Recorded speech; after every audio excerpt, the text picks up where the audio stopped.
जी जमील साहब, थाईलैंड में Pakistan women baseball की तारीखी कामयाबी, तारीख में पहली बार जो है ना हमारी वुमेन टीम कोई मेडल जीतने में कामयाब हुई है। आप इस कामयाबी पर क्या कहेंगे? ताहिर भाई बहुत शुक्रिया। आपको पता है कि जिन हालात में पाकिस्तान की टीम गई है, ये हमारे लिए एक बहुत बड़ी खुशखबरी है। और अल्लाह ताला ने जो ये कामयाबी हमें दी है, नो डाउट कि मैं समझता हूँ कि ये इस बात का सबूत है कि पाकिस्तान में बहुत टैलेंट है। आप देखें कि जिन मुश्किलात के बावजूद आखिरी वक्त तक हम अपनी टीम की टिकटों का ही बंदोबस्त कर रहे थे। हाँ, और एक प्रॉपर कैंप उस तरह से नहीं लग सका जिस तरह के लगना चाहिए, और हमारी पूरी टीम भी नहीं जा सकी सिर्फ माली मसाइल की वजह से। तो मैं समझता हूँ कि पाकिस्तान फेडरेशन बेसबॉल के प्रेसिडेंट शौकत जावेद साहब और रूह रहा जनाब मोहतरम सैयद फ़खर शाह साहब की बड़ी एफर्ट्स हैं, और जिस तरह से उन्होंने उधार टिकटें पकड़ के पाकिस्तानी टीम को लेकर गए हैं, मैं समझता हूँ ये बहुत बड़ी कामयाबी है। और उम्मीद करता हूँ कि इंशाअल्लाह उधार टिकटें लेना कामयाबी है या पाकिस्तान की जीत कामयाबी है? देखें, यहाँ पाकिस्तान में उधार टिकटें लेना भी बहुत बड़ी कामयाबी है कि आप पे कोई एतबार करे और आपको उधार पे टिकटें दे। तो ये इस बात का सबूत है कि आपके कुछ हालात ठीक है लोगों से। तो ट्रस्ट लेवल जो है ना आपका बड़ा शानदार है। तो बहरहाल ये देखें कि इन हालात के बावजूद पाकिस्तान वहाँ जीता है। मैं समझता हूँ कि ये हमारा गोल्ड था। अगर हमें प्रॉपर इसके लिए टीम के लिए कैंप का टाइम मिलता और पूरी टीम की टिकटों का बंदोबस्त होता और उनके जो भी मसाइल अगर हम वो लोग हल कर देते, तो ये हमारा गोल्ड था पक्का।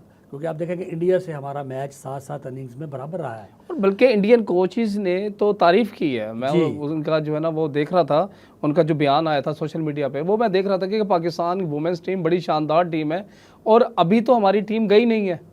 अभी पूरी टीम गई नहीं है। उसकी वजह वही है जो अभी आपने बताया कि माली मसाइल का जो है ना वो जो सामना हर दफ़ा हर टूर के ऊपर पाकिस्तान बेसबॉल को रहता है।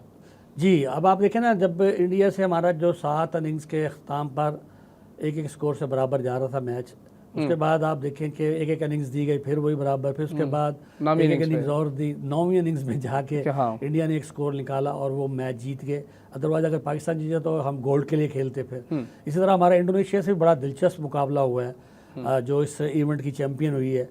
तो अब आप ये देखें कि इन सारी चीज़ों को देखते हुए मेरी तमाम अरबाब इख्तियार और स्पॉन्सर इदारों से गुजारिश है कि काइंडली वो स्पोर्ट्स की तरफ तवज्जो दें, और ख़ास तौर पर जो स्पोर्ट्स वाले रैंकिंग में बहुत यानी कि एक मकाम उन्होंने बनाया हुआ है और जो मेडल ला सकते हैं इनको सरपरस्ती करनी चाहिए। और अगर इंशाअल्लाह हमें अब भी देखें, अब ईरान टीम जानी है इसी महीने 16 तारीख को, उसके लिए भी टिकटें हम लोग सारे कोशिश कर रहे हैं। फ़खर शाह साहब उसमें भी लगे हुए हैं और उसकी स्पॉन्सरशिप के लिए टिकटों के लिए भाग दौड़ की जा रही है। तो अगर ये चीज़ हमारे पास पहले से मौजूद हो, हमारे पास इतना पैसा हो, स्पॉन्सर अदारे हों, मैं कहता हूँ कोई भी स्पॉन्सर भले हमें कोई कैश ना दे, फेडरेशन को वो सिर्फ इस बात की यकीन देने का है कि आपकी टीम जब भी किसी जगह एशिया कप में या कोई भी टूर्नामेंट खेलने जाएगी तो हम उसकी टिकटें हम देंगे। लेकिन जमील साहब, मुझे इस बात की समझ नहीं आती कि 31 या 32 साल लगभग फेडरेशन को बेसबॉल को बने हुए हो गए हैं, लेकिन आज भी लगता ऐसे है कि जैसे पहले दिन से हम चले थे, ये बेसबॉल फेडरेशन चली थी पहले दिन से, कि वही माली मसाइल का सामना, वही अच्छी इक्विपमेंट का ना होना, हुकूमती सरपरस्ती का ना होना। तो ये ऐसी क्या बात है, कहाँ कमी है, क्यों सरपरस्ती नहीं मिलती, वजह क्या है? सर, वजह आपको पता है कि पाकिस्तान में जो पैसा है वो क्रिकेट के पास है और क्रिकेट को बहुत ज़्यादा स्पॉन्सरशिप है। क्रिकेट के बाद जो मैं समझता हूँ कि पाकिस्तान के पास फुटबॉल के पास पैसा है, क्योंकि फीफा उनकी हेल्प कर रहा है। इसी तरह तीसरे नंबर पे आप हॉकी को ले लें। उसके बाद बाकी जितनी स्पोर्ट्स हैं उनको बहुत ज़्यादा मसाइल का सामना रहता है। इसी तरह बेसबॉल को भी इन मसाइल का सामना है। इसमें यकीनन कोई शायद हमारे में भी कोई कमी हो, हमारे अंदर भी कोई कमियाँ कोताहियाँ ज़रूर होंगी, लेकिन इन सब चीज़ों के बावजूद आप देखें कि अगर एक प्लानिंग के साथ चला जाए और हम लोग हमारे जो अदारे हैं, जो हमारे स्पॉन्सर अदारे हैं, वो ये बात सोचें कि यार कोई भी गेम जो कि हमारी पाकिस्तान का नाम रोशन कर सकती है, तो क्यों ना हम उनको पैटर्नाइज करें और उनको स्पॉन्सरशिप दें, ताकि ये हमारे मुल्क के जो बच्चे हैं वो जब हम उनकी हौसला अफजाई करेंगे तो वो मुल्क का नाम रोशन करेंगे। इसी तरह आप देखें यार, देखें आपने भी सारा देखा है कि जैसे पाकिस्तान स्पोर्ट्स बोर्ड है, उनको पाकिस्तान स्पोर्ट्स बोर्ड को भी चाहिए, अभी काफ़ी सारी चीज़ें सामने आ रही हैं जो हम सुनते हैं मीडिया के ज़रिए कि पाकिस्तान स्पोर्ट्स बोर्ड में काफ़ी सारे मसाइल हैं, जिसमें करप्शन की बात गश्त भी सुनाई दे रही है। और अगर पाकिस्तान स्पोर्ट्स बोर्ड, मैं तो ये समझता हूँ कि पाकिस्तान स्पोर्ट्स बोर्ड को ये चाहिए, मैंने बल्कि एक फंक्शन हुआ था तो वहाँ उनके एक बाख्तियार शख्स से मैंने रिक्वेस्ट की थी। मैंने कहा जी आप सिर्फ इस तरह किया करें प्लीज़। अच्छा, मैं समझे शायद आपने करप्शन की जिक्र किया। नहीं, मैंने उनसे जिक्र किया कि आप मेहरबानी करें, अगर कोई टीम एशियन गेम में क्वालिफाई करती है, मैंने कहा यार कितनी बदकिस्मती है कि एशियन गेम में क्वालिफाई करने वाले भी टिकटों के लिए रो रहे होते हैं, तो ये हमारे मुल्क की बदकिस्मती नहीं है। आप बल्कि ये कह दें जो भी गेम, जिस गेम में भी एशियन गेम में कोई क्वालिफाई करेगा उसकी टिकटें और उनका कैंप हमारे ज़िम्मे रह गया, उनकी किटें हमारे ज़िम्मे रहेगी, उनके कोचेज़ के अखराजात हमारे। इससे ये होगा कि उस फेडरेशन को ये वाला माली बोझ का कोई भी वो नहीं होगा। वो सोचेंगे कि हम अपनी अच्छी टीम बनाएं और जीतें, ताकि कल को उस जीत पर हमें पाकिस्तान स्पोर्ट्स बोर्ड हमें स्पॉन्सरशिप दे और हमारी हौसला अफजाई करे। अच्छा, आपने तो ये सवाल किया, उस बाख्तियार पर्सनैलिटी ने जवाब क्या दिया? उनका जवाब ये था कि जी हम असल में हमें जो है ना पाकिस्तान ओलंपिक जो है ना जी वो हमें रिकमेंड करता है, और पाकिस्तान ओलंपिक जिसको रिकमेंड कर देता है तो हम उसकी टिकटों का हमारे लिए कोई प्रॉब्लम अभी भी जो नेशनल गेम्स कराची में होने जा रही थी, मैंने ये देखा कि ओलंपिक्स जो कमेटी थी उसमें भी बेसबॉल को जो है ना वो जो है ना शहरों की सूबों की स्वाबदीद पर छोड़ दिया गया था। अब आप देखें भाई साहब कितनी बदकिस्मती है कि बेसबॉल हमारी एशियन रैंकिंग में 6ठे नंबर पर है, ठीक है, और वर्ल्ड में हम 27वें नंबर पर हैं। और देखें कि पाकिस्तान का जो सबसे बड़ा इवेंट है जिसे नेशनल गेम्स कहा जाता है, कितनी बदकिस्मती की बात है कि हम अपना इतना बड़ा इवेंट नेशनल गेम्स को ही नहीं करवा सके। उसकी 3 दफ़ा आपने डेटें दी हैं, और इससे पहले जो कोयटा में थे उसका क्या हाल हुआ था, कितनी दफ़ा उनकी डेटें मिली। तो कम से कम यार कोई ऐसी पॉलिसी बनानी चाहिए कि जो भी डेट्स सोच समझ कर दे दी जाएं वो इवेंट होना चाहिए उन डेट्स में।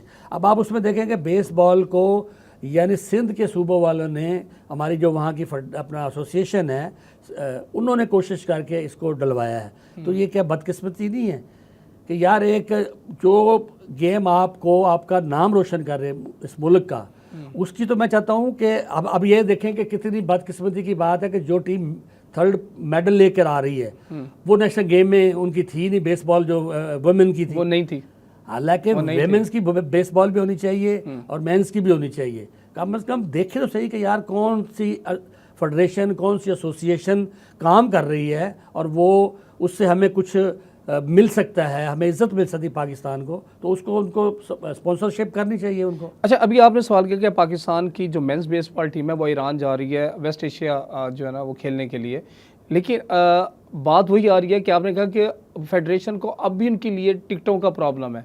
अब एक फेडरेशन या एक Pakistan women's baseball team Thailand में पाकिस्तान का सब्ज़ हलाली परचम लहरा के आती है और तीसरे नंबर पर आती है बिना किसी जो है ना वसाइल के, और ना ही उनके पास ना कोई स्पॉन्सरशिप है, कुछ भी नहीं है। अपनी मदद आपके तहत वो गए हैं और उसके बाद उन्होंने पाकिस्तान का नाम रोशन किया और सब्ज़ हलाली परचम लहराया।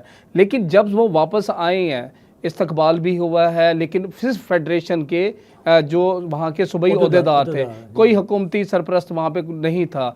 लेकिन मैं ये देख रहा हूँ कि सोशल मीडिया पर या मीडिया पर कामयाबी का जो उनकी तारीख है उसको तो रकम किया जा रहा है, उसको तो जीनत बनाया जा रहा है मीडिया का, लेकिन क्या किसी हुकूमती सरपरस्त या किसी आला ओहदेदार, किसी MNA MPA या किसी भी मल्टीनेशनल कंपनी जो स्पॉन्सर करती हैं, उन्होंने अभी तक रब्ता नहीं किया कि टीम जो हमारी जो है ना वो जा रही है पाकिस्तान की बेसबॉल खेलने ईरान, तो जो मसाइल हैं वो हम हल करते हैं? क्या ऐसा कोई रब्ता नहीं होगा किसी कोई अभी तक?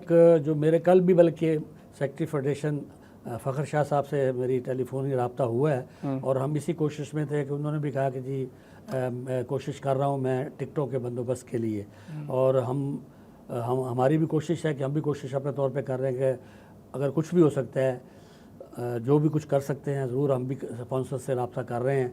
अल्लाह ताला मेहरबानी करेगा, उम्मीद है कि कुछ बंदोबस्त हो जाएगा। अब आप देखें कि ये बदकिस्मती नहीं है, इतनी अच्छी परफॉर्मेंस के बाद तो नहीं, कल मैंने यही स्पॉन्सर मैं कल यही बयान उनका पढ़ भी रहा था कि अगर हमारे 24 लड़के गए तो हम गोल्ड जो है ना मेडल हम जीत के आएंगे। लेकिन इसमें भी उन्होंने शक डाल दिया कि अगर 24 लड़के गए, यानी कि अभी भी फंडिंग नहीं है, अभी भी टिकट का प्रॉब्लम चल रहा है। यस, यही है ना। अगर देखें, अगर हमें टिकट्स के लिए बंदोबस्त ना हो सका तो हम जस्ट पार्टिसिपेशन करेंगे ना जी। फिर हम 24 की बजाय जितने हमारे पास 12-14 खिलाड़ियों को टिकट हो सकेंगे उनको लेके जाएंगे, मजबूरी है, चाहे जैसे मर्जी कि शिरकत लाजमी करनी है, शिरकत लाजमी करनी है, इसलिए कि शिरकत करने से हमें कोई ना कोई पोजीशन मिलनी है। हमारी टीम इस तरह से है कि इंशाअल्लाह हम इन हालात में भी अल्लाह के फजल करम से हम गोल्ड लेंगे, बुरे हालात में भी, और अगर अच्छे हालात हो तो फिर तो क्या ही बात है। लेकिन अब अगर देखें, अभी भी देख लें, अगर मगर में चल रहे हैं, 10 दिन का सारा टाइम रह गया है और इस 10 दिन में ही हमने सब कुछ करना है, उसी में लड़कों को कैंप भी लगना है, उसी में लड़कों की तैयारी भी करनी है। अगर यही काम पहले से हुआ हो और हमारे लड़कों का 1 महीना पहले कैंप लगा हुआ हो, उनकी टीम की एक पता चले ये 24 खिलाड़ी जा रहे हैं और उन्हीं पे कोचेज़ को भी फोकस करना होगा और टीम का कम्बिनेशन भी बनाना होगा उसी तरह से। लेकिन यहाँ बदकिस्मती ये है कि हमें आखिरी वक्त तक टिकटों का बंदोबस्त करने के बाद जाके हम जो लड़के भेजते हैं और वो जाके फिर भी पाकिस्तान का नाम वहाँ रोशन भी करते हैं।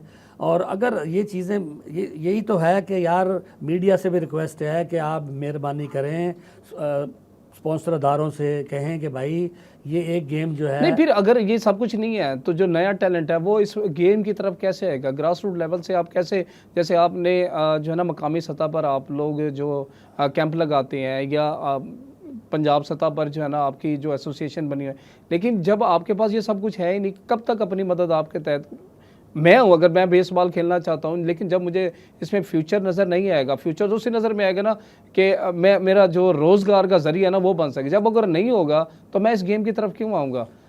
ताहिर भाई देखिए कि पहले हमारा रेगुलर इंटर डिपार्टमेंट, बैनुल सूबाई, नेशनल इंटर स्कूल और इंटर डिवीज़न, ये सारे कंपटीशन होते थे। ये फंड्स का ही प्रॉब्लम है कि जिसकी वजह से वो सारे प्रोग्राम रुक गए। अब इंशाअल्लाह हम कोशिश कर रहे हैं फ़खर शाह साहब के साथ मिलकर कि हम बैनुल सूबाई को भी इस साल करवाना चाह रहे हैं और इंशाअल्लाह बैनुल सूबाई जो इवेंट है वो डे एंड नाइट मुल्तान में इंशाअल्लाह होगा। इसी तरह हम नेशनल करवाना चाह रहे हैं स्कूल्स की भी, और वो भी इंशाअल्लाह साउथ पंजाब के किसी भी जगह पे हम करवाने का सोच रहे हैं और कोशिश कर रहे हैं, स्पॉन्सर अदारों से भी रब्ता कर रहे हैं। तो इस सारा काम का मकसद सिर्फ यही है कि हम सब मिल के जो है ना बेसबॉल को दोबारा से नए टैलेंट को मौके फराहम करने के लिए जो ना जी हम सब मिलकर काम करें ताकि हमारा जो नया टैलेंट है वो आगे आए। अभी आप देखें, अभी जो नेशनल चैम्पियनशिप हमारी हुई थी उसमें भी आप देखें कि कई नए बच्चे आए हैं आगे, और उसकी वजह सिर्फ यही थी कि थोड़ा सा टाइम दिया गया है, अपना बच्चों को मौके दिए गए हैं और उस मौक़ों का फ़ायदा ये हुआ है कि बच्चे थोड़ा सा आगे आए हैं। तो इंशाअल्लाह आप देखेंगे कि विद इन ईयर हमारे ये सारे जितने मैंने आपको प्रोग्राम बताए ना जी, ये दोबारा रिवाइवल होगा और हम सारे मिलकर पाकिस्तान बेसबॉल फेडरेशन को मजबूत करके और स्पॉन्सर अदारों को अब जगाना होगा कि हमारी परफॉर्मेंस में भाई हमारी मदद करें। कोई ना मेरी ज़ात का मसला है, ना कोई फ़खर शाह की ज़ात का मसला है, ये पाकिस्तान के टैलेंट का मसला है। पाकिस्तान जमीर साहब, सर बहुत बहुत शुक्रिया सर।